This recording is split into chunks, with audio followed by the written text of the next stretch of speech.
दोस्तों, क्या आपको भी कभी कभी ऐसा लगता है कि हमारे दिमाग में आधे से ज्यादा वक्त ऐसे ख्याल आते रहते हैं जो बिल्कुल बेकार या फालतू होते हैं और जिनका काम सिर्फ और सिर्फ हमारे दिमाग में बेवजह की बातें भरकर बस एक केमिकल लोचा करते रहना है।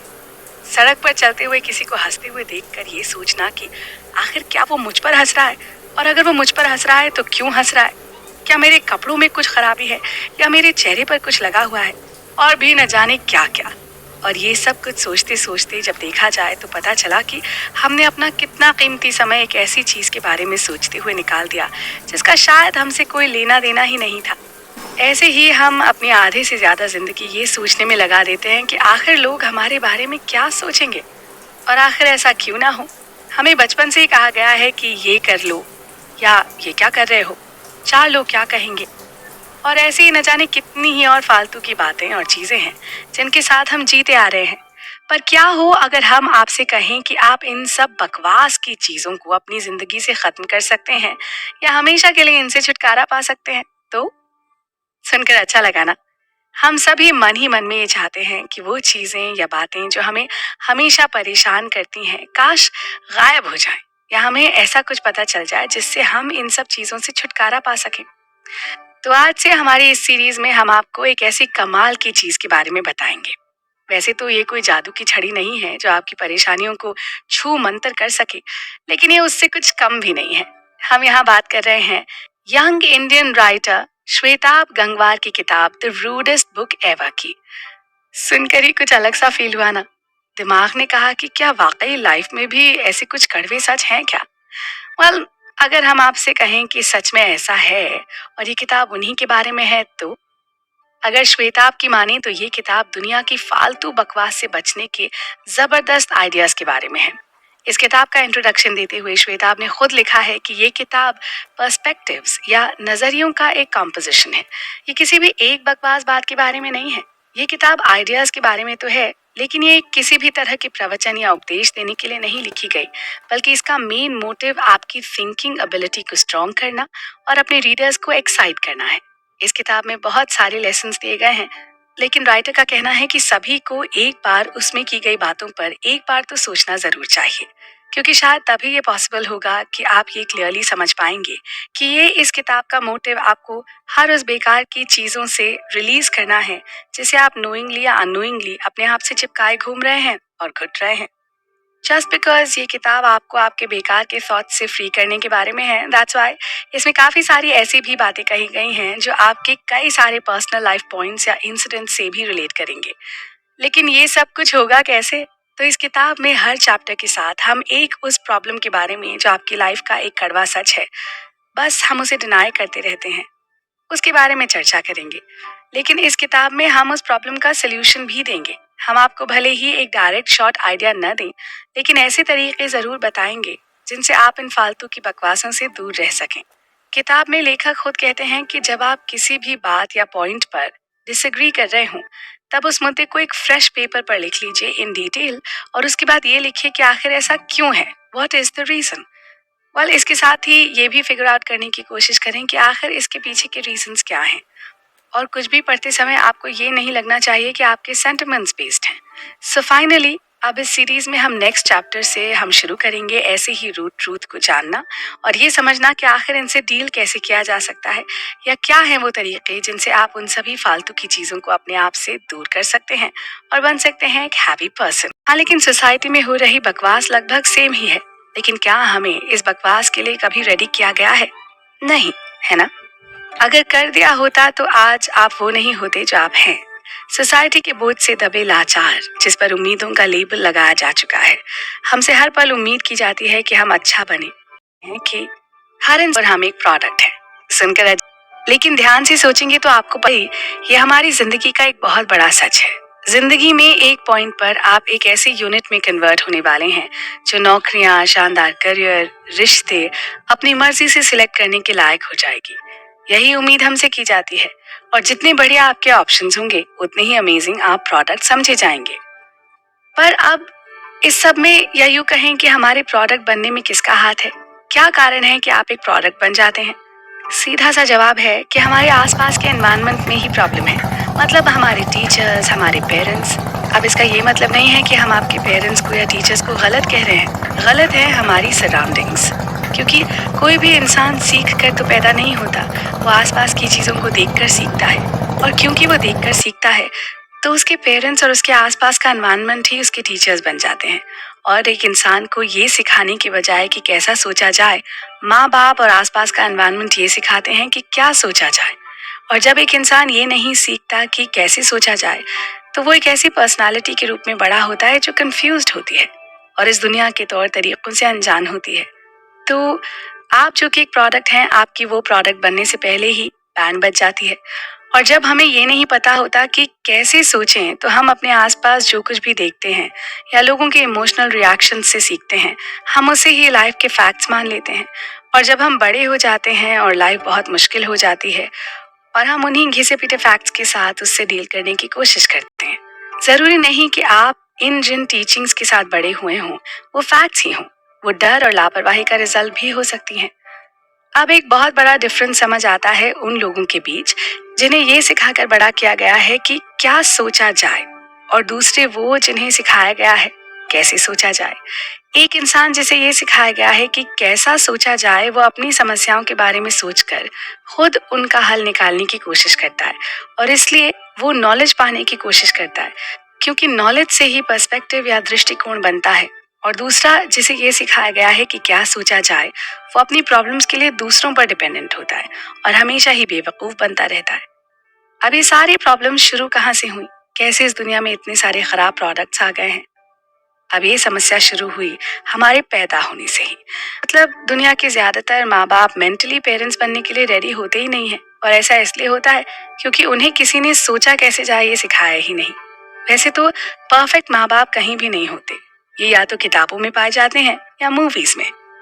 जनरली हम पेरेंट्स बनने के उसी ट्रेंड और माइंडसेट में फंसे हुए हैं जिसका मोटिव है कि बच्चे एक दिन बहुत केपेबल होंगे और अपना खुद का ख्याल रख पाएंगे। इसलिए वो चाहते हैं कि उनका बच्चा एक शानदार नौकरी करे, जिसके लिए वो उसे अच्छी से अच्छी एजुकेशन देने की कोशिश करते हैं। तो इस तरह से हमारी एजुकेशन का मकसद हमें एक एक्सलेंट और थॉटफुल पर्सन बनाना नहीं है, बल्कि एक सीए में बदलना है जिसकी कमाई बहुत बढ़िया है। आपके माँ बाप आपको दुनिया का सबसे अच्छा प्रोडक्ट बनाना चाहते थे। उन्होंने आपको उन्हीं टेक्निकलिटीज के साथ तैयार किया, और इसमें ह्यूमन ट्रेट्स कहीं नहीं थे। माँ बाप की जिम्मेदारी होती है कि वो अपने बच्चे को एक केपेबल इंसान के रूप में डेवलप होने दें और एक थॉटफुल इंसान भी बनने दें, लेकिन वो ऐसा नहीं करते। दिमाग होने का मतलब गलतियां कम करना है, लेकिन आपको ये तरीका कभी नहीं सिखाया गया जो आपको सेफ्टी दे सके और ऐसी मिस्टेक्स को आइडेंटिफाई कर सके जिनसे प्रॉब्लम्स, दुख और तकलीफें पैदा होती हैं।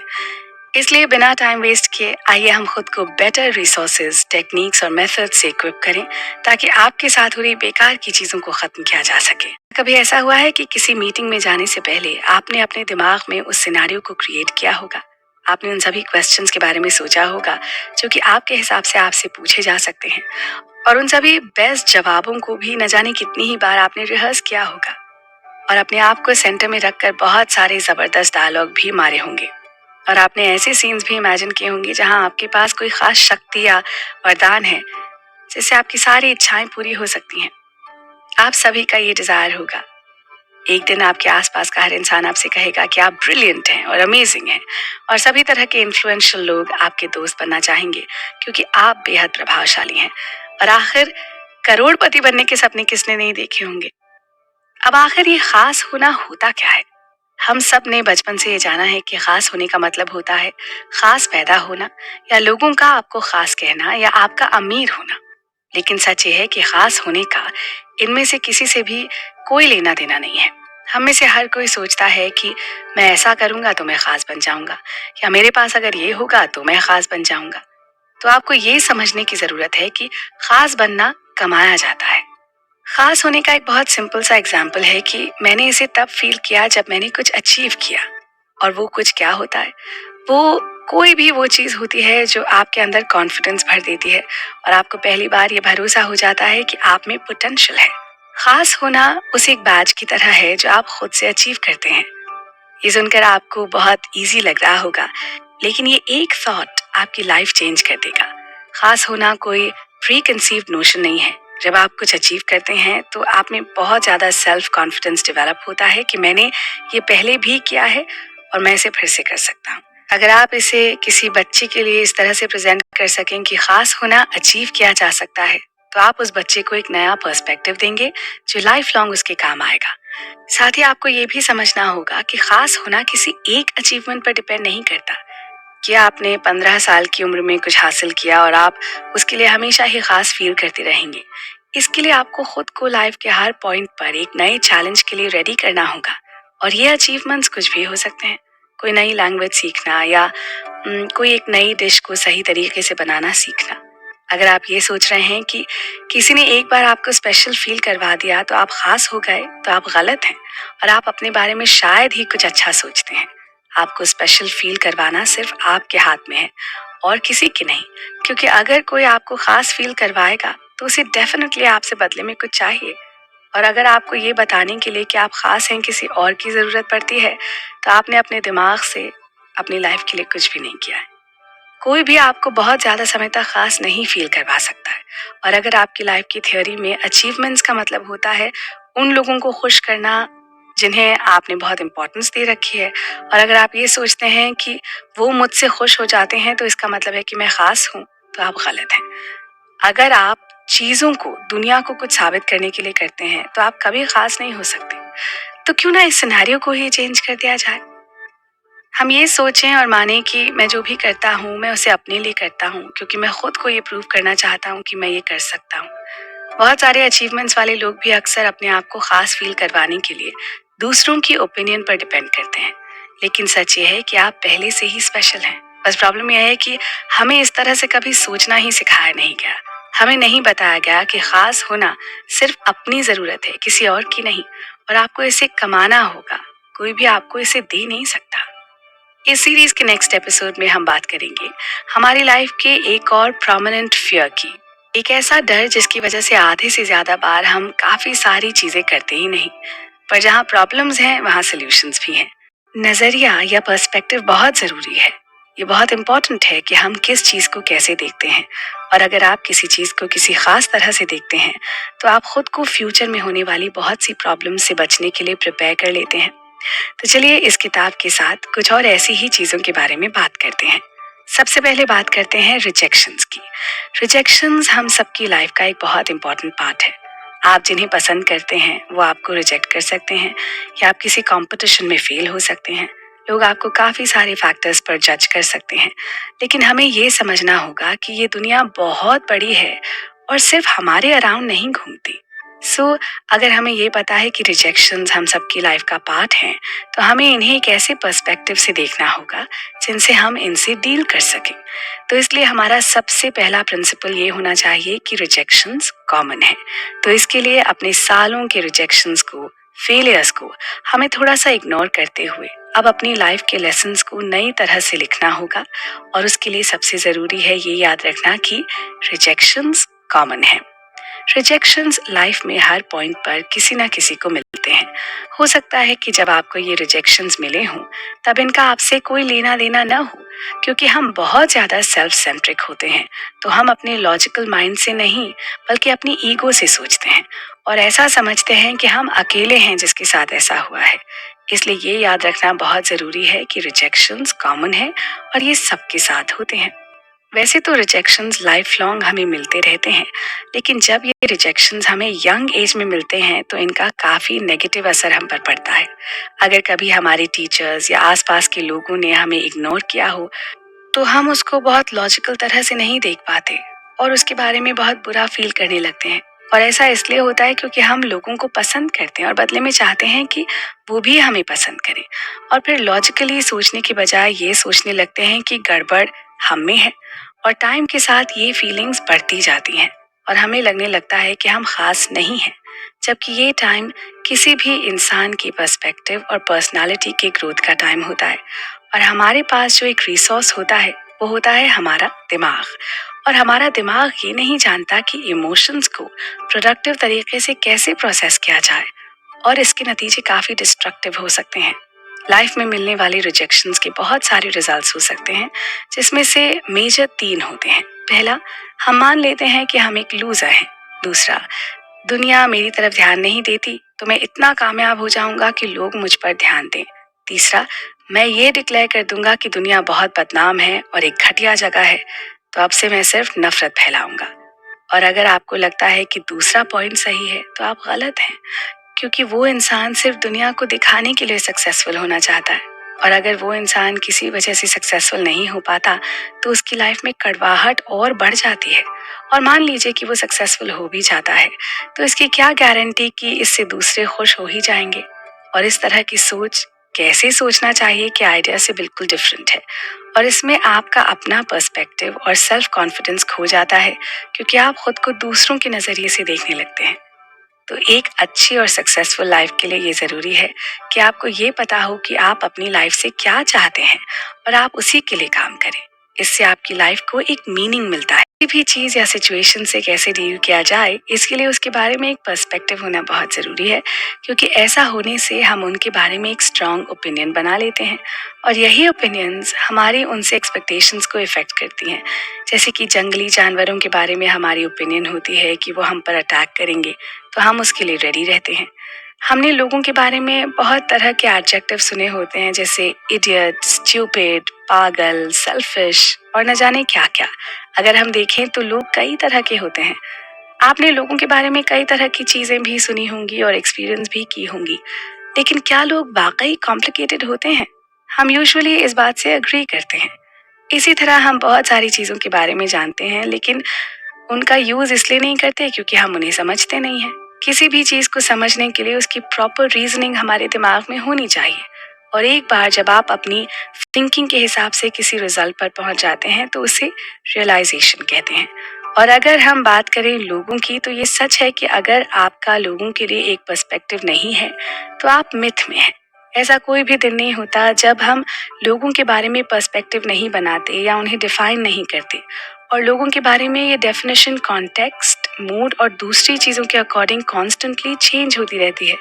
इसलिए ये समझा जा सकता है कि लोगों को लेकर एक पर्सपेक्टिव बनाना और बदलते सिनेरियो में उसे बनाए रखना बहुत टफ है। तो क्यों ना हम इस बात को टेस्ट करें कि लोग क्रेजी होते हैं। क्रेजी होना एक इंसान के लिए सबसे इजी है, क्योंकि ये न पूरी तरह से पॉजिटिव है और ना ही नेगेटिव। अगर हम इंटरनेट पर लोगों को देखेंगे तो वो खुद को ऐसे शो करते हैं जैसे वो अपनी तारीफ कर रहे हों, लेकिन इससे पता चलता है कि क्रेजी होना पॉजिटिव है। लोग अजीब व गरीब काम करते हैं क्योंकि वो क्रेजी होते हैं, और इसमें एक तरह का फन होता है। अब लोगों की क्रेजी होने के लिए, या ये कहें कि हम लोगों को जब क्रेजी समझते हैं तो उसके लिए कई कॉन्टेक्स्ट हो सकते हैं। आइए उनके बारे में बात करते हैं। पहला, मुझे नहीं पता कि आखिर क्यों वो मेरे साथ दोस्ती नहीं करना चाहते। मुझे लगता है वो बेवकूफ है।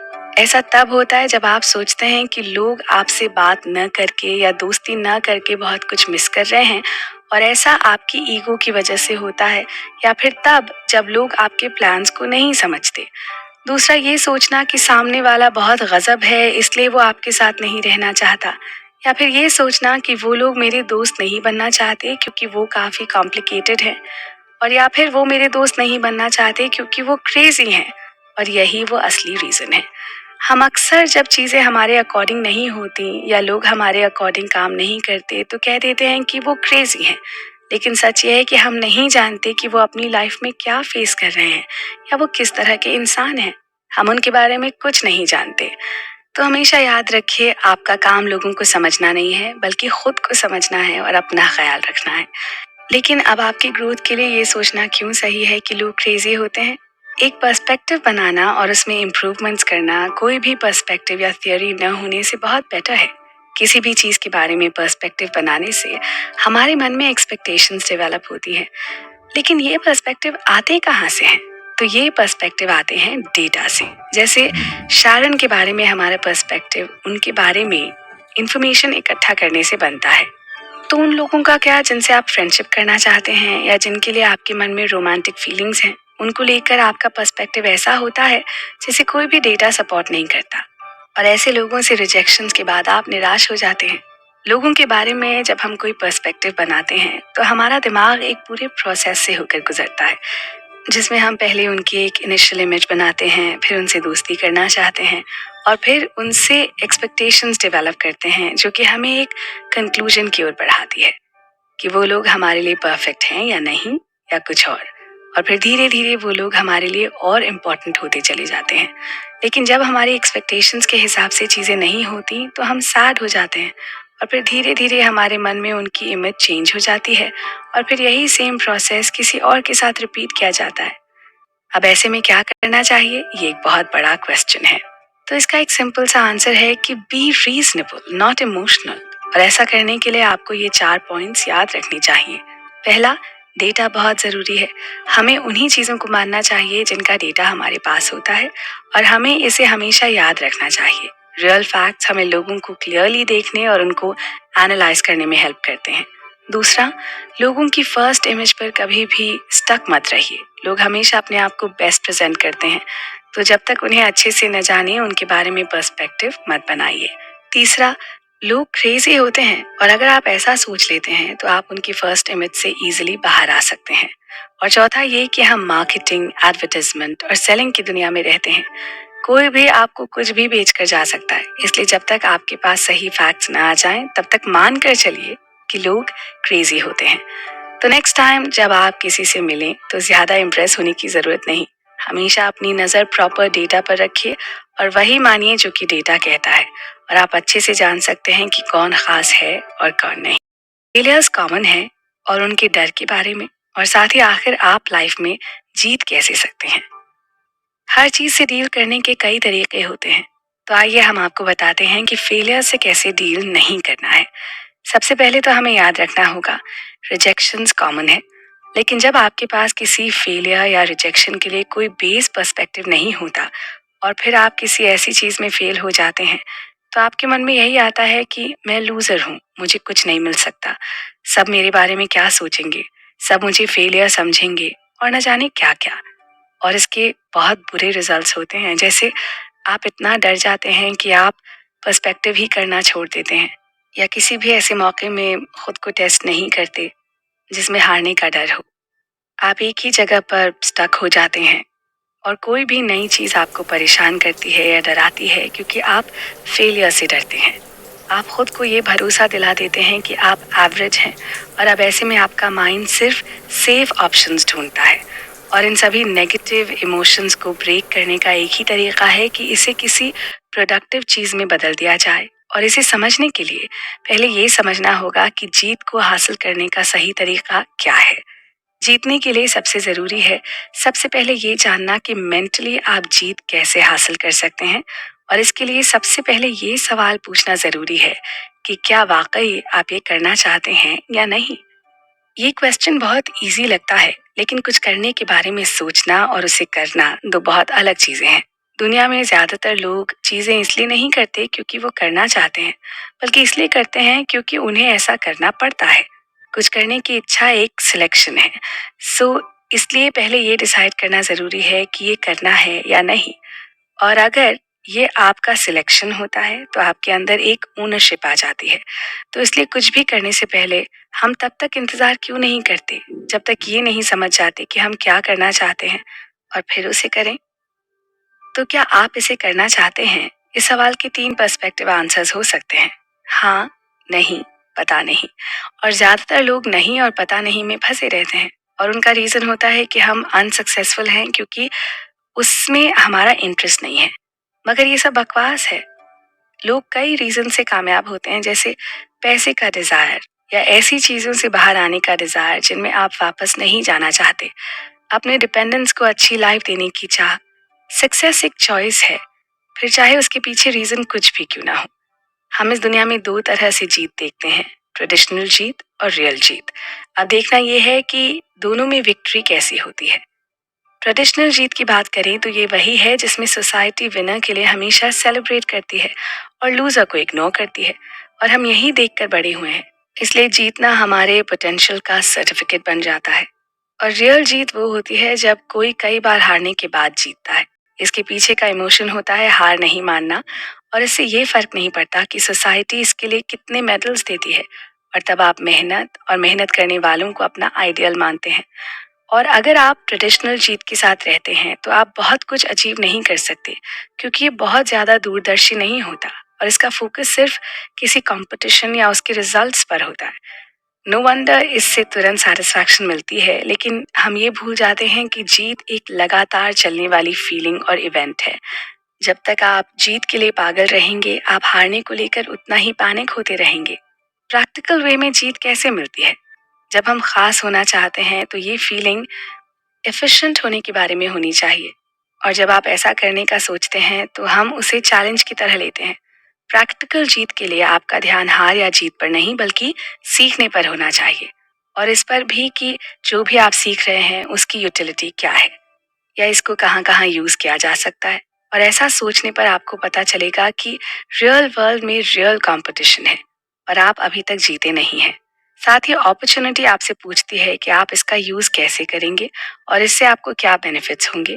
और इस बेसिस पर सोचना आपको एम्बिशियस बनाता है। और तीसरी चीज है केपेबिलिटी, कि जो भी आप सीख रहे हैं आप उसे कितने बेहतरीन तरीके से कर सकते हैं। और इस तरह से सोचना आपको इस लायक बनाता है कि आप ये समझ सकें कि आपकी पोजीशन क्या है। और जब आप जीत को इस व्यू से देखने लगते हैं तो सब कुछ क्लियर होने लगता है। अब ये देखना है कि आखिर फेलियर को कैसे देखा जाए। फेलियर्स बहुत कॉमन है और ये एक ऐसी बेस थियरी है जिसे जब आप समझ जाएंगे तो फेल होने पर भी आप इमोशनली वीक फील नहीं करेंगे। और आप खुद को उस फेलियर के लिए पूरी तरह से रिस्पॉन्सिबल बनाते हैं। और आप अपने फेलियर को एनालाइज करते हैं और सक्सेसफुल होने के लिए मेहनत करते हैं। और आपकी मेहनत का कुछ भी रिजल्ट आए, आप हमेशा कुछ सीखते हैं। इस सीरीज के नेक्स्ट एपिसोड में हम बात करेंगे प्यार की, एक ऐसे इमोशन की जिसे हम फील करते हैं और करना चाहते हैं। हम बहुत छोटी सी एज से ही रिजेक्शंस फेस करने लगते हैं और उस टाइम हम कुछ चीज़ों के बारे में सोचते हैं, जैसे सेल्फ असेसमेंट करना और सोचना कि मैं अच्छा नहीं हूँ, मैं कूल हूँ, वगैरह वगैरह। और ये सोचना कि डेटिंग बेवकूफ़ी है, फीलिंग्स बेकार हैं। मतलब उस एज में हमारा पर्सपेक्टिव बहुत कॉमन होता है बट इफेक्टिव नहीं होता। लेकिन जब आप बड़े हो जाते हैं तो रिजेक्शंस पेनफुल हो जाते हैं और आप उनके रीजंस ढूंढने लगते हैं। यंग लड़कों को ज़्यादातर चीज़ें जो इफ़ेक्ट करती हैं, जैसे स्ट्रॉन्ग बिल्ट होना, महंगी चीज़ें, बहुत सारे पैसे और बहुत कुछ। और ये सब चीज़ें एक यंग लड़के के दिमाग में बैठ जाती हैं। तो वो ये समझना चाहता है कि लड़कियां उसे डेट क्यों नहीं करती। और ये सारी नॉलेज उन्हें मिलती है कई चीज़ों से, जैसे उनकी एज के दोस्त, या उनसे एज में थोड़े से बड़े लोग जिनका एक्सपीरियंस थोड़ा सा ज़्यादा होता है, या ऐसे लोग जिनके साथ धोखा हुआ होता है। और जब वो ऐसी बातें सुनते हैं तो उनके लिए ऐसी बातों पर बिलीव करना आसान हो जाता है। और जब भी वो इस तरह का कोई रिजेक्शन फेस करते हैं तो इससे डील करने के लिए वो कोई ना कोई रीजंस बना लेते हैं, क्योंकि ऐसा करना बहुत ईजी होता है। लेकिन कुछ बातें हैं जिन्हें समझना बहुत इम्पोर्टेंट होता है। और उसमें सबसे इम्पोर्टेंट है ये जानना कि आप उस एज में इडियट होते हैं और आप बहुत सारी चीज़ों को देख नहीं पाते, जैसे कि लड़कियां भी उतनी ही पागल होती हैं जितने कि आप। और आप लड़कियों को लेकर एक पर्सपेक्टिव बना लेते हैं।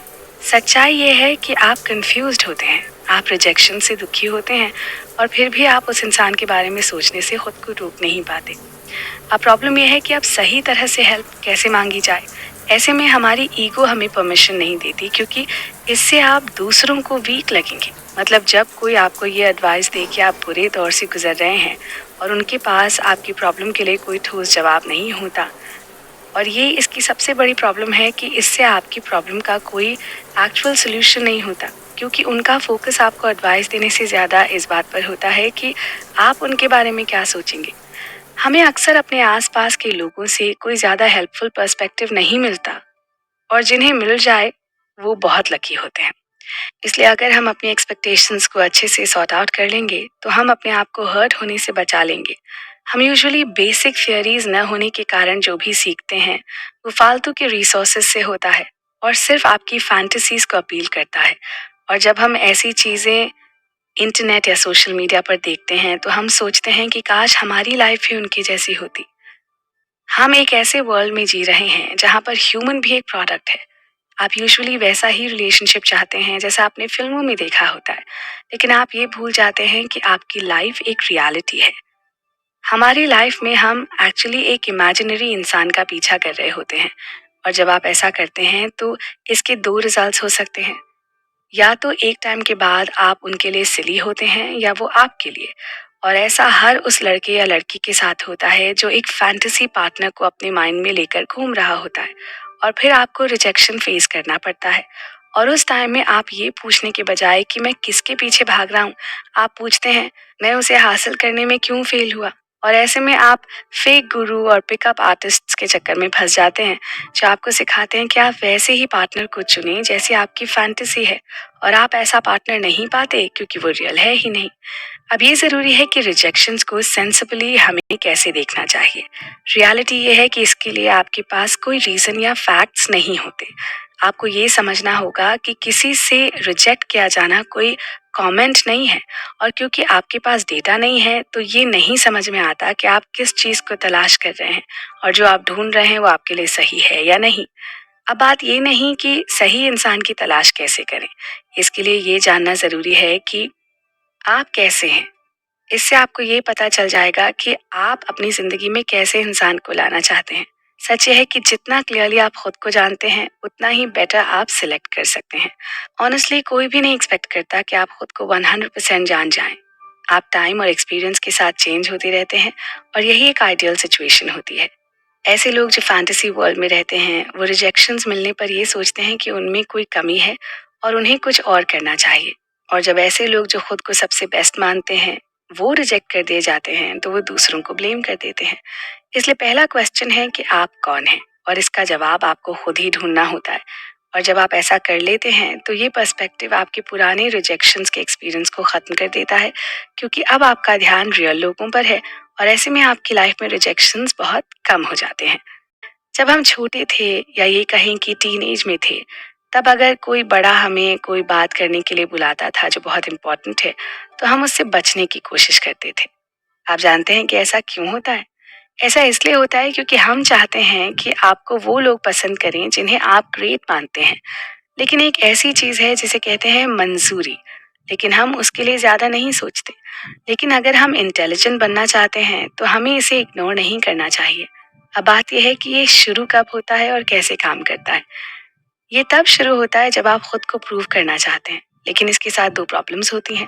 पहली तो ये कि आप बच्चे हैं, तो आपको अपने हर काम के लिए दूसरों की वैलिडेशन की ज़रूरत होती है, और हम ऐसे लोगों से एक्सपेक्ट करते हैं जिन्हें हम एफिशिएंट मानते हैं कि वो आपको अप्रूवल दें। दूसरी प्रॉब्लम है कि आप खुद को प्रूव तो करना चाहते हैं, लेकिन आप ये नहीं जानते कि आपको लाइफ में क्या करना है, और इसके लिए भी आप उन लोगों की ओर देखते हैं जिन्हें आप एफिशिएंट मानते हैं, और इसके लिए आप दो चीज़ें करते हैं। पहले आप जो भी सोचते हैं आप चाहते हैं कि लोग उसके लिए आपको पसंद करें, और दूसरी क्योंकि ये लोग सक्सेसफुल होते हैं तो आप उनके करियर की कॉपी करने लगते हैं। ऐसा करना या तो आपके लिए बहुत अच्छा होगा या बुरा, पर किसी भी तरह से आप खुद को ब्रिलियंट प्रूव नहीं कर सकते, क्योंकि ये रास्ता फॉलोअर्स का है, इंडिपेंडेंट लोगों का नहीं। तब हमेशा याद रखिए कि जब भी आप किसी को पसंद करते हैं तब वहाँ एक चीज होती है, परमिशन, और ये आपके अंदर के इंसान को मार सकती है। फॉर एग्जाम्पल, किसी ऐसे टाइम को याद कीजिए जब कोई काम करके आपको बहुत सेटिस्फैक्शन मिला हो, लेकिन जब आपने इसको किसी बड़े के सामने प्रेजेंट किया तो उनके अकॉर्डिंग वो एक एवरेज काम था। इससे आप थोड़ा हर्ट होते हैं, और जब आप ऐसा कुछ फील करते हैं तब आप कुछ चेंजेस करते हैं।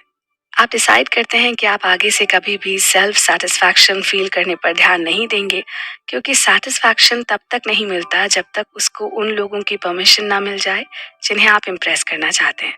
और ऐसे में आपका कॉन्शियंस क्या कहता है इसकी कोई इम्पोर्टेंस नहीं रहती। आप खुद पर भरोसा करना बंद कर देते हैं, और पूरी तरह से उन लोगों पर ट्रस्ट करने लगते हैं जो बेटर जानते हैं कि आपको क्या करना चाहिए, कैसे करना चाहिए, और आपके लिए क्या बेटर है। आपका सेल्फ डेवलपमेंट नहीं हो रहा और उसे निग्लेक्ट किया जा रहा है।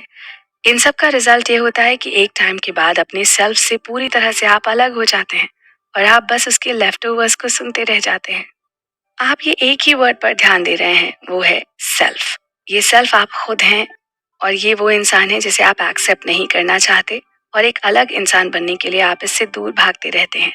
लेकिन ये वही है जो आप रियल में हैं, और आपको इसे बेटर समझना चाहिए, और इसे डेवलप करना चाहिए, और पावरफुल बनना चाहिए।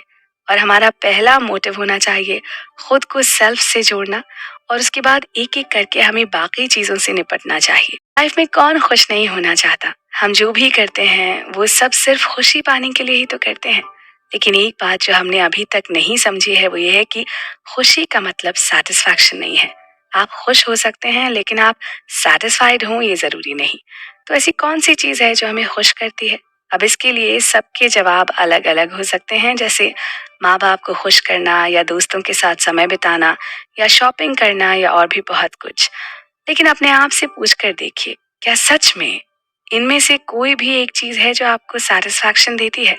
इसका आंसर देना बहुत मुश्किल है, क्योंकि आपने कभी भी सेल्फ सेटिस्फैक्शन के बारे में सोचा ही नहीं, क्योंकि आपका सारा फोकस तो खुशी पर है।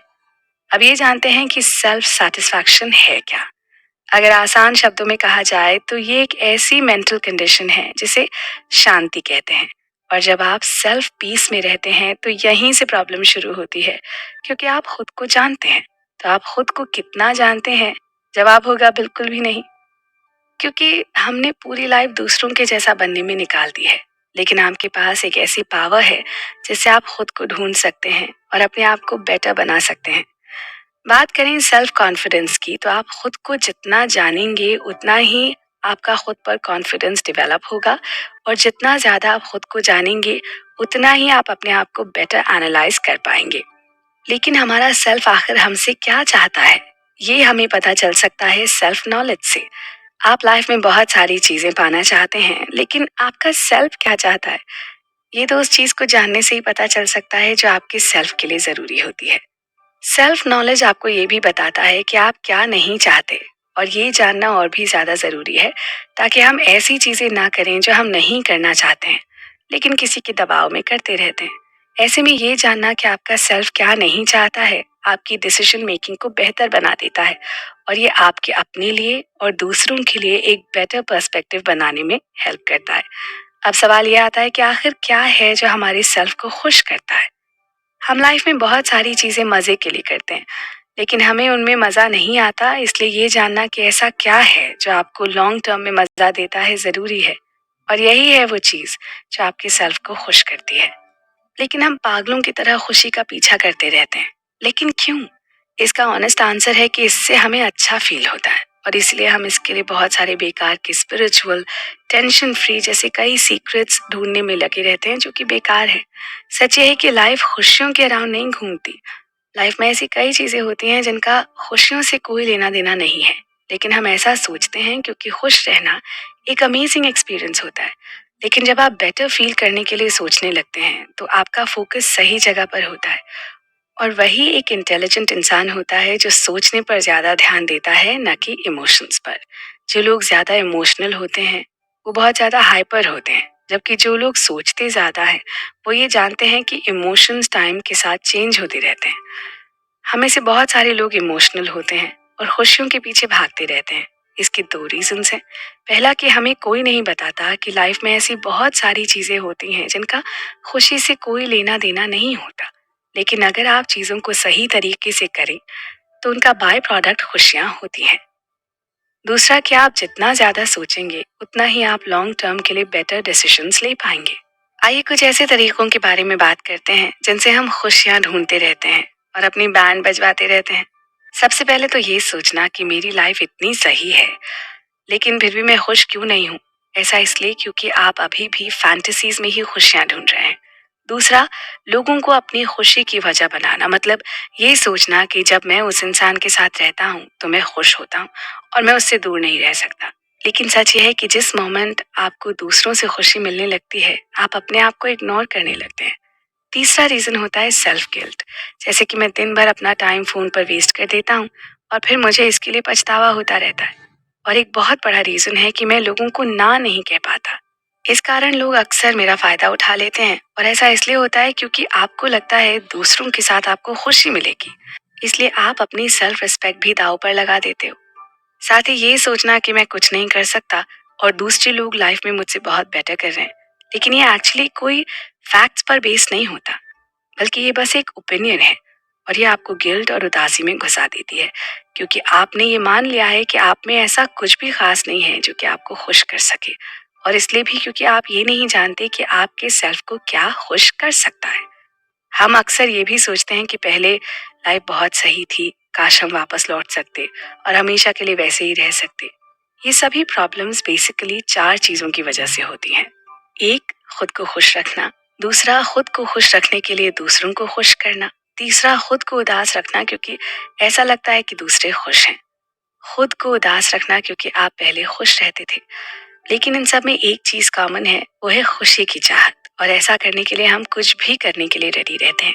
लेकिन आपको ये समझना होगा कि खुशियां ही लास्ट डेस्टिनेशन नहीं है। और आपको समझना होगा कि आप सेल्फ सेटिस्फैक्शन चाहते हैं। ध्यान रखना चाहिए कि सेल्फ सेटिस्फैक्शन में आपको ये बात बहुत अच्छी तरह से पता होती है कि कौन सी ऐसी चीजें आपके सेल्फ को खुश करती हैं। लेकिन ये सिर्फ उसका एक हिस्सा है, ना कि complete picture. Self satisfaction knowledge के साथ शुरू होता है। लेकिन ये सेल्फ नॉलेज तभी पाई जा सकती है जब आप पूरी तरह से ये जान लें कि ये तभी काम करता है जब आप रियलिटी में इसे अप्लाई करते हैं। आप पहले ये जानते हैं कि कौन सी चीज आपको खुश कर देती है। अगर आपसे पूछा जाए तो बहुत सारी ऐसी चीजें होंगी, जैसे दोस्तों के साथ समय बिताना, म्यूजिक सुनना, घूमना और न जाने क्या क्या। लेकिन जब आप पहले से इसके बारे में सोचें तो आपको रियलाइज होगा कि आप उनके बिना भी मजे में रह सकते हैं। लेकिन इससे क्या होगा? इससे आपको ये समझने में आसानी होगी कि आप जो करना चाह रहे हैं वो सच में आपको चाहिए, या आप बस दूसरों को देखकर या उनके कहने पर ऐसा सोच रहे हैं। ऐसे में आप ये भी कह सकते हैं कि हाँ, मुझसे ये चीजें जबरदस्ती करवाई जा रही हैं, लेकिन मुझे भी उसमें मजा आ रहा है। ये सुनकर सही तो लगता है, लेकिन इसमें कोई भी फ्रीडम नहीं है। और ऐसा होने पर कुछ भी विथ रीजन नहीं कर पाते। आप बस एक यूजर बनकर रह जाते हैं। लेकिन हमारे ये डिजायर्स मोस्टली आते कहाँ से हैं? सोसाइटी से। किसी ने आपको समझा दिया कि ये बहुत शानदार है, दूसरों को देखकर और उन्हें फॉलो करके, उन चीजों से जो आपको एक्साइट करती हैं।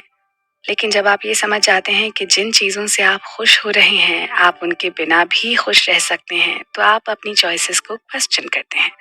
आप अपने डिजायर्स को दो हिस्सों में बांट सकते हैं, एक जो आपको लॉन्ग टर्म खुशी देते हैं और दूसरे जो आपको मोमेंटरी खुशी देते हैं।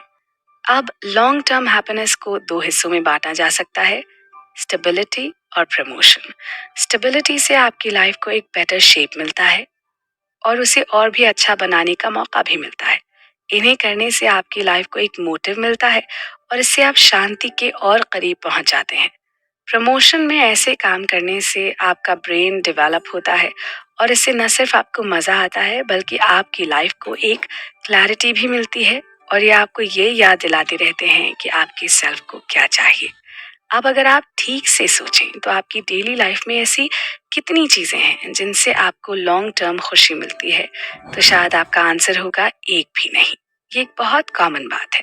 हम अक्सर चीजों की अहमियत तब समझते हैं जब वो समय या मौका निकल चुका होता है, इसलिए हमें इसके लिए रेडी रहना चाहिए। आप ये भी कह सकते हैं कि आप अपने आप को इम्प्रूव करते रहते हैं। इसके साथ ये भी बहुत जरूरी है कि आपको अपने थॉट्स पर भी काम करना चाहिए। लेकिन जब हमें ऐसी कोई चीज मिलती है जो हमें सोचने पर मजबूर करती है, तो हम उसे किसी और के साथ बांटते हैं और चाहते हैं कि सामने वाला भी आपके जैसा ही फील करे। और जब ऐसा नहीं होता तो हम उस चीज को लेकर उदास हो जाते हैं और अक्सर उस चीज को छोड़ देते हैं। इसलिए आज के बाद कोई चीज आपको सोचने पर मजबूर कर दे तो आपको ये समझना होगा कि आपको उसके बारे में और जानना है, न कि उसे इग्नोर करके आगे बढ़ जाना है। आपको आपके थॉट्स को और भी आगे बढ़ाना होगा। आज नहीं तो कल आपको अपनी लाइफ की कमांड अपने हाथ में लेनी होगी। अब बात करें शॉर्ट टर्म या मोमेंट्री खुशी की, तो इसे भी दो पार्ट्स में बांटा जा सकता है, एक्सपीरियंस बेस्ड खुशी और नॉलेज बेस्ड खुशी। एक्सपीरियंस बेस्ड खुशी में आपको काम करके बहुत खुशी मिलती है और उसमें आप बाकी दुनिया को भूल जाते हैं।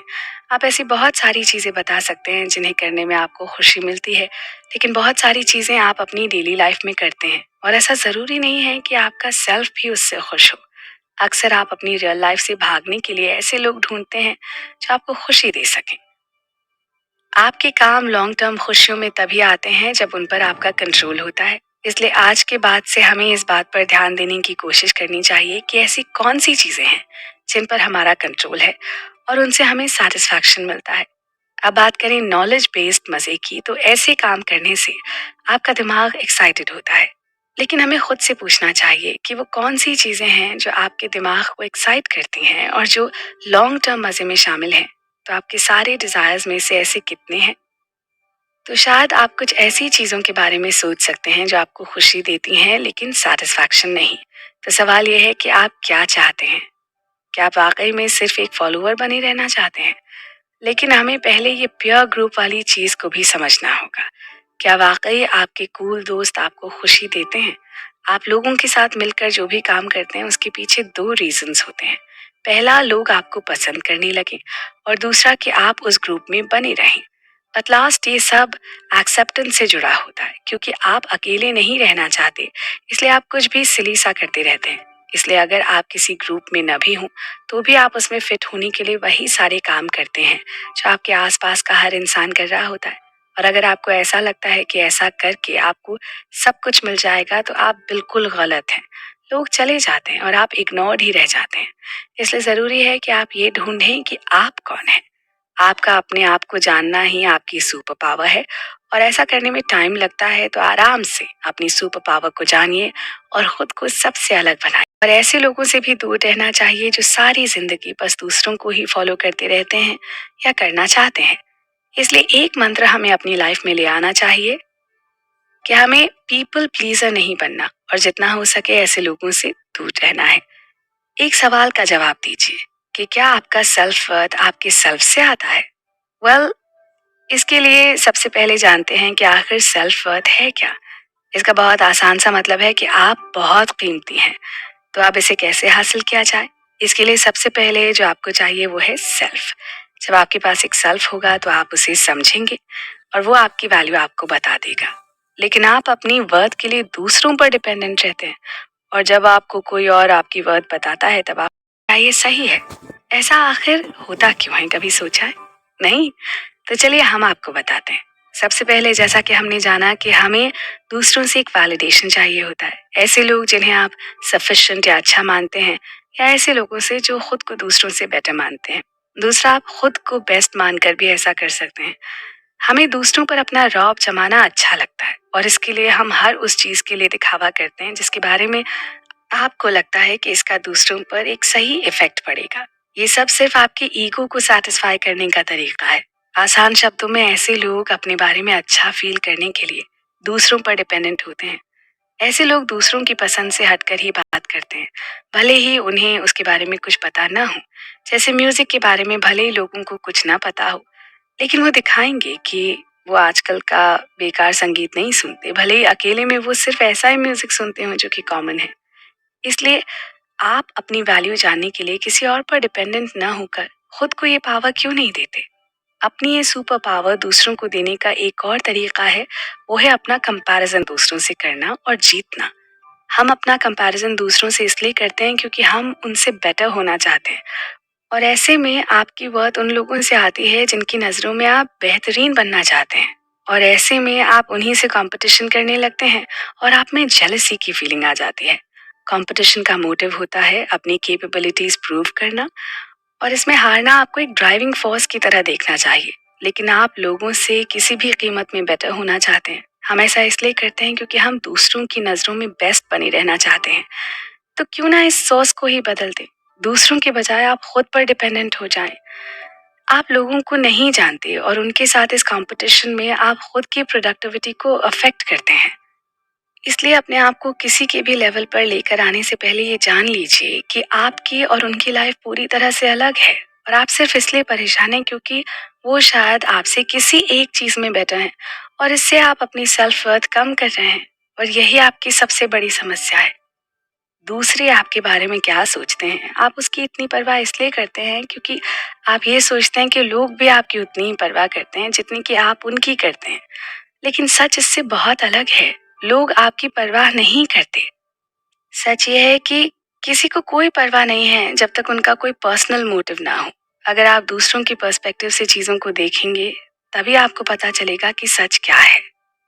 लोग अपनी ही जिंदगियों में मस्त हैं, लेकिन इसका ये मतलब नहीं कि वो अपने आसपास के लोगों पर ध्यान नहीं देते। वो ऐसा इसलिए करते हैं क्योंकि ये उनके जीवन में एंटरटेनमेंट का बहुत बड़ा पार्ट है। आपको ये समझना होगा कि लोग आपकी परवाह नहीं करते, लेकिन वो आप पर नजर बनाए रखते हैं। और ऐसे बहुत से लोग होते हैं जिनके पास आपके लिए अपॉर्चुनिटीज होती हैं। आप अपनी सेल्फ वर्थ दूसरों की तारीफ से जमा करते हैं, और यही आपकी समस्या की जड़ है। आपके पास ऐसे बहुत से मौके आएंगे जब आप ऐसे लोगों से मिले होंगे जो आपकी फील्ड में ही आपसे बहुत बेहतर कर रहे हैं, और उस समय आपने ये सोचा होगा कि मैं इनसे भी बढ़िया हो जाऊंगा। या अगर मैंने इतनी मेहनत की होती तो मैं भी ऐसा ही होता। और फिर आप बहुत तरह के प्लान्स बनाते हैं, लेकिन करीब 10 दिन बाद आप पहले जैसे ही हो जाते हैं। आपको पता है ऐसा क्यों हुआ? आपके पास 3 इंस्पिरेशन फैक्टर्स थे। पहला, खुद के लिए सक्सेस पाना। दूसरा, सक्सेसफुल होना क्योंकि आप दूसरों को दिखाना चाहते हैं कि आप में भी दम है। और तीसरा, उन लोगों से शाबाशी पाना जो कामयाब हैं। आपकी इंस्पिरेशन का मोस्टली पार्ट बाहर से आया है, और जब 10 दिन में ये लोग आपकी लाइफ से गायब हो गए तो वो इंस्पिरेशन भी। और यही हमारी सबसे बड़ी समस्या है कि आपने बाहर वालों को अपनी इंस्पिरेशन माना हुआ है। और जब आप ऐसा करते हैं तो आप कहीं ना कहीं अपने दिमाग में उनके कंट्रोल में आ जाते हैं।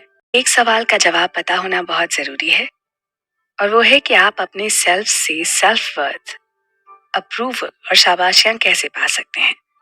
इसके लिए सबसे पहले आपके सेल्फ का होना बहुत इंपॉर्टेंट है, यानी आपको सेल्फ नॉलेज होना जरूरी है। और जब आप ये जान जाएंगे कि आपके अंदर कुछ स्पेशल इच्छाएं, ज़रूरतें हैं, और इनमें से कुछ चीज़ें जो आपकी दुश्मन हैं, और जब आप इन चीज़ों को ढूंढ लेंगे तब आपको पता चलेगा कि इनको हटाना कितना ज़रूरी है। और ऐसा करने के बाद सेल्फ कंट्रोल की ओर बढ़ते हैं। सेल्फ कंट्रोल आपके लिए कुछ मॉरल वैल्यूज डिसाइड करता है, जिसकी बेसिस पर ही आपके प्लान्स और डिसीजंस होंगे। इसका मतलब यह है कि आप खुद ही अपने लिए इंस्पिरेशन बन जाते हैं। जिस वक्त आपने ये कहा है कि आपके पास रूल्स हैं, उसी वक्त आप अपने मालिक बन गए, और लाइफ में पहली बार आप अपने खुद के रूलर बन पाते हो। और जब आप कुछ समय तक ऐसा करने लगते हो तो आपके अंदर सेल्फ रिस्पेक्ट आ जाती है, और आपको ये फील होता है कि लाइफ अब मस्त है, और आप खुद पर प्राउड फील करने लगते हैं। और ये असली गेम है। आप अपने कामों और डिसीजंस पर फुल कंट्रोल बना लेते हो। और जब आपके पास ये कंट्रोल नहीं होता तो हम ऐसे काम करते हैं जो हमें नुकसान पहुंचा देते हैं। इसलिए अपना खुद का मालिक बनने के लिए सेल्फ कंट्रोल बहुत इंपॉर्टेंट है। लेकिन सिर्फ यही नहीं, सेल्फ रिस्पेक्ट भी उतनी ही इंपॉर्टेंट है। सेल्फ रिस्पेक्ट के बिना आप कंट्रोल दूसरों को देने के लिए रेडी रहते हो। इसलिए सेल्फ रिस्पेक्ट ये डिसाइड करता है कि कोई आपके ऊपर कंट्रोल करके आपकी लाइफ की वाट ना लगा दे। हमें अपने बारे में अपने व्यूज थोड़े चेंज करने होंगे, और खुद को कुछ इस तरह से देखना होगा कि आप एक इंसान ही नहीं, एक नेशन है, और दूसरे लोग दूसरे नेशन है, और आपका सेल्फ ही आपका प्रेसिडेंट है। आपके मॉरल रूल्स एंड रेगुलेशंस ही आपका संविधान है। सेल्फ कंट्रोल एक ऐसी पावर है जो कि आपके संविधान के मॉरल रूल्स का रेगुलेशन करवाते हैं, और आपकी सेल्फ रिस्पेक्ट आपके देश का हैप्पीनेस इंडेक्स है। आपके डिजायर्स ऐसे टूरिस्ट्स हैं जो कि आपको नुकसान पहुंचाते हैं। सेल्फ सेटिस्फैक्शन रिजल्ट से निकली प्रॉस्पेरिटी है। इसलिए आपकी पॉलिसी ये होनी चाहिए कि आपको किसी भी तरह से अपने देश को खतरा नहीं होने देना चाहिए। आपकी पॉलिसी उतनी ही स्ट्रांग होनी चाहिए जितनी कि आपकी डिप्लोमेटिक पॉलिसी। आप दुनिया में कितने ही लोगों से मिलते हैं, लेकिन आप सबको तो ये परमिशन नहीं दे सकते कि वो आपको कंट्रोल करें। लेकिन ऐसा बहुत बार होता है क्योंकि हमें तो दूसरों की नज़रों में अच्छा बनना होता है, और ऐसा होता है हमारी ईगो की वजह से। आपके ईगो को बहुत टेंशन होती है कि लोग हमें कैसे देखते हैं। लेकिन सच ये है कि आप इस बात पर कोई कंट्रोल नहीं कर सकते कि लोग आपको कैसे देखते हैं और आपके बारे में क्या सोचते हैं। और जब लोग आपका मजाक उड़ाते हैं तो आपको परेशानी भी होती है, और ऐसा ही होता है रिजेक्शंस के साथ भी। और हमारा माइंड इसे हैंडल नहीं कर पाता। हमें समझना होगा कि लोगों के मन में जो आएगा वो वही काम करेंगे। आप उसका कुछ नहीं कर सकते, और आप कैसा सोचते हैं ये आपका राइट है। इसलिए अपने फायदे के लिए ही, अपने ईगो को काम करने के लिए आपको ये कहना सीखना होगा कि जाने दो यार। और ऐसा करने के इस प्रोसेस को 2 जनरल चीजों में बांटा गया है। पहला, आप हर किसी को खुश नहीं कर सकते। दूसरा, आप किसी को कंट्रोल नहीं कर सकते। और अगर आप अपनी लाइफ में इन दोनों को फॉलो करने लग जाएं, तो आपका ईगो भी कंट्रोल में रहेगा, और आप अपना टाइम बेकार की चीजों में वेस्ट भी नहीं करेंगे। आपकी ईगो आपको 2 प्रोबेबिलिटीज देता है, मैं कर सकता हूँ और वो नहीं कर सकते। सच यह है कि कई बार कुछ लोग हमारी लाइफ में आते हैं और आपके प्लान्स को बर्बाद करके चले जाते हैं, और ऐसा होने पर आपका ईगो टूट जाता है, और फिर आप उन्हें कंट्रोल करने के लिए खुद को बदलने के बारे में प्लान बनाने लगते हैं। और न जाने कितने ही लोगों के लिए आपने ऐसा किया होगा। मगर आपको समझना होगा कि आप बिल्कुल ठीक हैं। आपका ईगो आपको चीजों का मतलब जानने के बजाय ये देखने पर मजबूर कर देता है कि वो कैसे फील होती हैं। सच है कि आप और दूसरे बिल्कुल अलग हैं। समझिए, आप 2 अलग-अलग राष्ट्र हैं। लोग जिसमें आप भी आते हैं, सबसे ज्यादा इंटरेस्ट खुद में लेते हैं, और यही सेल्फ इंटरेस्ट है जिसकी वजह से आप दूसरों की नजर में खुद को इम्पोर्टेंट बनाना चाहते हैं, पर आपको अपने आप में एक कंप्लीट इम्पोर्टेंट पर्सन बनना होगा। अब सबसे मेजर सवाल है कि आखिर हम इंडिपेंडेंट कैसे हो सकते हैं?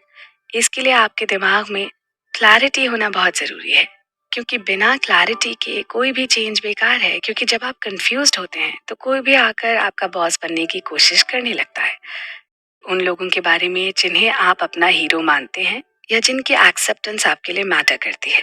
लेकिन ये वो लोग होते हैं जो आपके दिमाग पर अपना राइट रखते हैं, और इन लोगों को आप डिसअपॉइंट नहीं करना चाहते, क्योंकि हर बात आपको बहुत इंटेलिजेंट लगती है और आप हर तरह से उनके जैसा बनना चाहते हैं।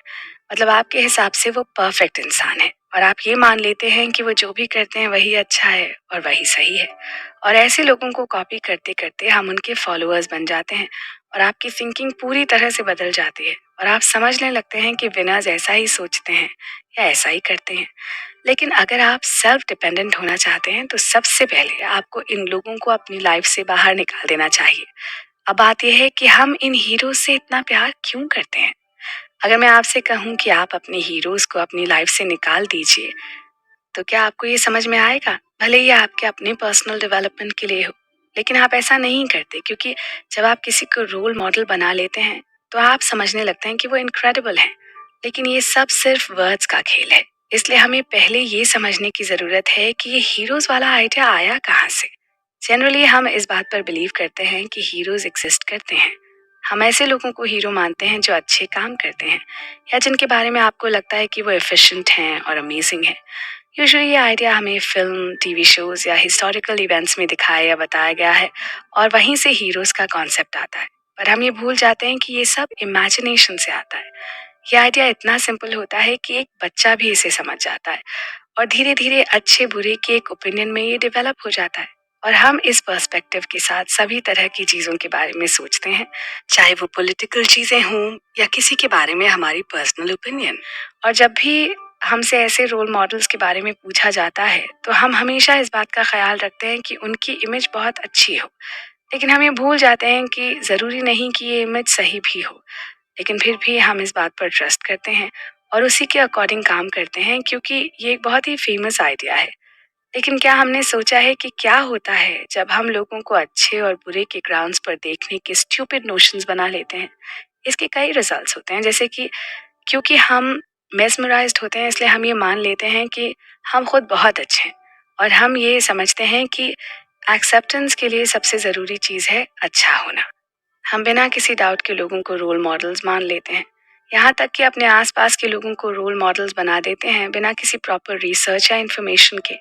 लेकिन अगर हम समझें तो हम अपने सेल्फ के साथ जो सबसे बुरे काम कर सकते हैं उनमें से एक है कि आप किसी को भी अपना रोल मॉडल मान लें और फिर आप उन्हें फैंटेसी बना लेते हैं और भूल जाते हैं कि वो भी तो एक आम इंसान ही है।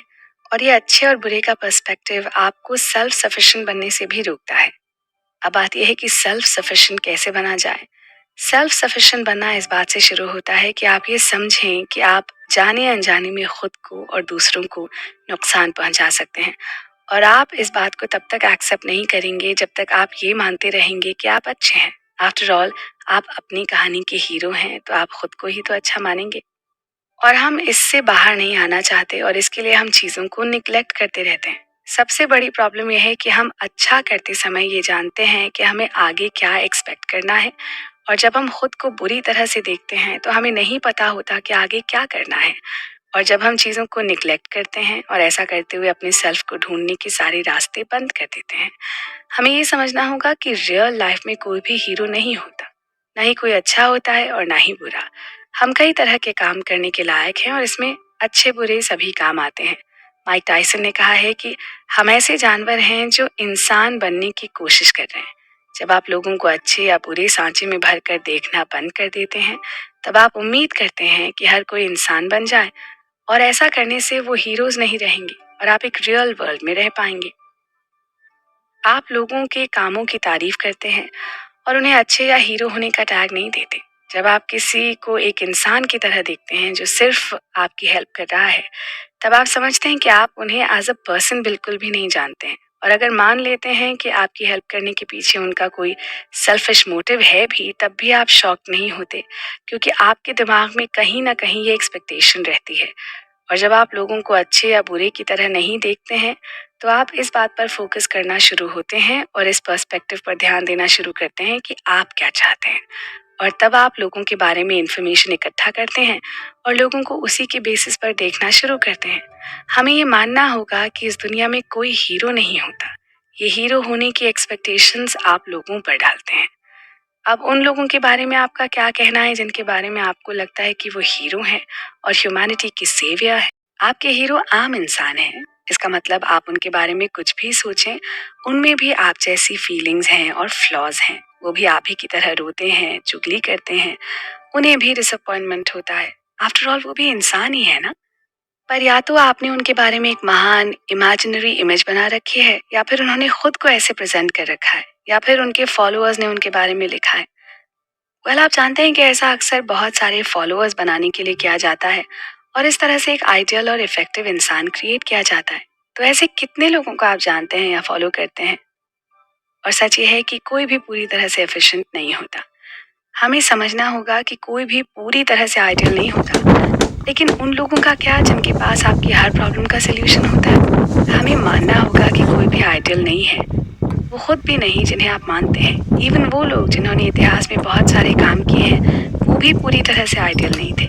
उनमें भी कुछ ना कुछ खामियां थीं और आपको उनको या किसी को भी फॉलो करने का थॉट नहीं आना चाहिए, क्योंकि न तो आप खुद को बदल सकते हैं और ना ही वो आपके जैसे बन सकते हैं। तो ये ऐसे काम नहीं करता, तो इसलिए बेहतर है कि आप खुद पर ध्यान दें और उसी पर काम करें। और सेल्फ कंट्रोल से इस बात को आप आजमा सकते हैं।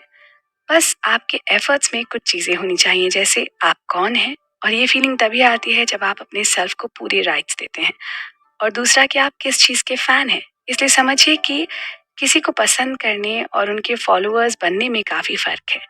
किसी को पसंद करने का क्या मतलब है? जब आप किसी चीज को बहुत पसंद करते हैं, तब आपका पूरा ध्यान उस सोर्स पर होता है जिसकी वजह से आप उस चीज को पसंद करते हैं। तारीफ करने का मतलब ये भी हो सकता है कि आप उस सोर्स से इंस्पिरेशन लें, उससे कुछ सीखें, जिसको आप अपनी लाइफ में यूज कर सकते हैं और उसकी नकल ना करें। जब आप किसी को अपना हीरो मान लेते हैं, तब आपका पूरा ध्यान उनका फॉलोअर बनने पर होता है। तब ये जरूरी भी हो जाता है कि आप ये प्रूव करें कि उनमें ऐसी कौन सी बात है जिसके लिए आप उन्हें फॉलो करना चाहते हैं। जब आप किसी को अपना मॉडल मानते हैं और कोई उनकी बुराई करता है, तो आप बर्दाश्त नहीं कर पाते। ऐसा इसलिए होता है क्योंकि वो आपके हीरो हैं, इसलिए आपको ज्यादा फर्क पड़ता है। लेकिन जब आप उनकी लाइफ के बारे में कुछ वियर्ड बातें जान लेते हैं, तब आपका नैरेटिव चेंज हो जाता है। आप उन्हें हीरो साबित करना चाहते हैं, जबकि वो तो पूरी तरह से एक नॉर्मल इंसान है। सच ये है कि आपको किसी को भी फॉलो करने की जरूरत नहीं है। आप उनके अचीवमेंट्स के फैन हैं, उनकी लाइफ के नहीं। और आपको इनके बीच का डिफरेंस रखना सीखना होगा। हम पहले भी इस बारे में बात कर चुके हैं कि लोगों को आइडियल या हीरो बनाने की पूरी आइडियोलॉजी ही गलत है। हमें लोगों को पर्सनल तरीके से डिसाइड करना चाहिए कि हम उन्हें कितना पसंद करते हैं या हम पर उनकी गलतियों का कितना असर पड़ता है। और उनकी बातों से अफेक्ट ना होने की जिम्मेदारी हमारी है। आप सिर्फ एक काम कर सकते हैं कि उनसे सीखें, न कि उन्हें फॉलो करें। जो भी चीज आपको अफेक्ट करती है उसकी तारीफ जरूर कीजिए और उसे अपनी लाइफ में यूज करने की कोशिश भी कीजिए। लाइफ के 3 फैक्ट्स होते हैं। इस दुनिया में कोई भी ऐसा इंसान नहीं जिसके साथ आप हर मामले में 100% अग्री करें। इस धरती पर कोई भी ऐसा इंसान नहीं है जिसके साथ हर मामले पर आप अग्री करें। और इस धरती पर कोई ऐसा इंसान नहीं जिससे आप कोई नई चीज न सीख सकें। इसलिए हर किसी से सीखें। और शायद इसलिए हम लोगों पर हीरो का लेबल लगा देते हैं, क्योंकि हमें कुछ फ्लॉज हैं। आपको समझना होगा कि आप बेटर होना चाहते हैं और यही आपकी एक्सपेक्टेशन है। लेकिन इसके लिए आपको किसी का फॉलोअर बनने की जरूरत नहीं है। आपके पास आपका अपना कॉन्शियंस है। इसलिए खुद को सेल्फ सफिशिएंट आप लोगों को फॉलो करते हैं, पर इसमें पूरी तरह से आपकी गलती नहीं है। इसको बढ़ावा 2 चीजों से मिलता है, अजम्पशंस और एडवर्टाइजमेंट। आपको भी पता है कि ऑनलाइन या साइबर स्पेस पर इतने ज्यादा बकवास लोग हैं कि वो आपकी इनसिक्योरिटीज को पहचान कर आपको अपना फॉलोअर बनाने के लिए टेम्प्ट करते हैं। आइए जानते हैं कि वो कैसे लोग हैं। लोगों पर इन्फ्लुएंस के बेसिस पर हमारे पास लोगों के 4 ग्रुप्स हैं। पहले, ऐसे लोग जिनका इन्फ्लुएंस कम और एंटरटेनमेंट ज्यादा होता है। दूसरे, ऐसे लोग जिनका इन्फ्लुएंस और एंटरटेनमेंट दोनों ज्यादा होते हैं। तीसरे, ऐसे जिनका इन्फ्लुएंस और एंटरटेनमेंट तो ज्यादा होता है, लेकिन साथ साथ नॉलेज भी होती है। और चौथे, ऐसे जिनका इन्फ्लुएंस और प्रोफिशिएंसी दोनों ही बहुत ज्यादा होते हैं। ये समझिए कि इनमें से बहुत सारे क्रेजी नहीं होते, लेकिन इनमें से बहुत सारे ऐसे भी होते हैं और उनके बीच में डिफरेंस समझना बहुत आसान है। हमें अपनी लाइफ में सोशल मीडिया इन्फ्लुएंसर्स की रियलिटी समझनी चाहिए, लेकिन उनके बारे में कुछ बेसिक बातें भी समझनी चाहिए। हम एक ऐसे वर्ल्ड में रहते हैं जहाँ पर फॉलोअर्स बनाने का ट्रेंड है। हमेशा ही कुछ लोग ऐसी कोशिश करते हैं कि वो अपने कुछ फॉलोअर्स बना लें। लोग यूजुअली एम्बिश